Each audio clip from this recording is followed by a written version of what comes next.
Thousands of people gathered at the National Stadium Saturday night for reggae dancehall artist Buju Banton's Long Walk to Freedom concert. It was his first public performance in 10 years as the artist was incarcerated in the United States on drug-related charges. In addition to the thousands of Jamaicans, visitors from several other countries were also present, indicative of the international attention he has drawn. The sold-out concert, which involved a slew of major acts, reportedly provided a major boost for several large and small corporate area hotels, as well as ground transportation and restaurant operators. However, former Tourism Minister Dr. Wickham McNeil has suggested that there could have been a much greater impact on the tourism product had a different marketing approach been taken by the organizers. To market depends on a number of things.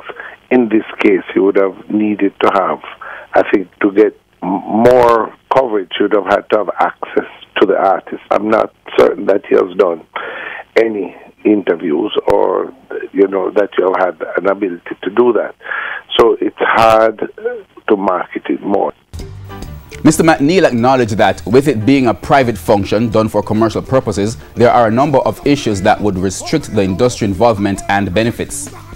I think that they've given some sponsorship, and I'm sure they've done other things in terms of reach, but most persons in terms of what you would do. How you would actually assist is in bringing in journalists to cover the show, cover the excitement.